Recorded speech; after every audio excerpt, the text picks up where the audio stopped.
Oui, bonjour. J'appelle pour prendre un rendez-vous parce que je m'auto-sabote très souvent et je voudrais vraiment mettre fin à ça. J'ai fait de nombreuses thérapies et je m'auto-sabote toujours, hein. Je peux prendre un rendez-vous avec vous?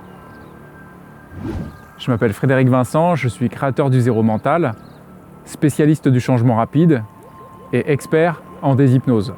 On revient maintenant sur la notion d'auto-sabotage et la version tronquée, la version illusoire, la version, selon Zéro Mental, mal interprétée de ce que serait un soi-disant auto-sabotage.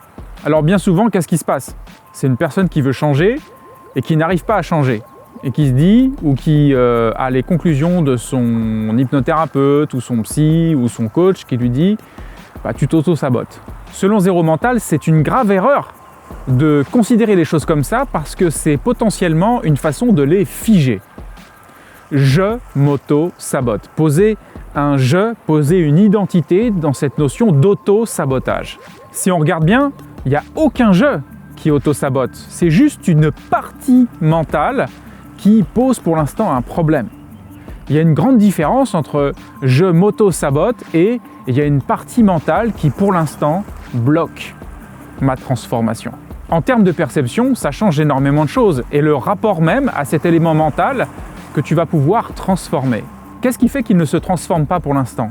Plusieurs raisons à ça. Peut-être qu'il a une bonne raison d'être là, peut-être qu'il a une intention positive, une mission, un élément qui fait qu'il a une fonction utile encore pour toi. Alors il suffit de mettre en lumière cette fonction et d'aller identifier un peu plus profondément comment il est possible de dénouer tout ça. L'autre élément qui peut aussi expliquer pourquoi cette partie mentale pose encore une problématique, c'est qu'on n'a pas encore identifié le bon niveau sur lequel il faut agir. En l'occurrence, une croyance, une mémoire, une énergie. Agir au bon niveau, c'est pouvoir réformer n'importe quel élément de notre système. Alors, ce qui auto-sabotait, c'était surtout de considérer et de croire qu'on s'auto-sabotait. Et la libération, c'est simplement d'aller voir chirurgicalement où précisément se situe l'élément à transformer pour pouvoir enfin s'en libérer.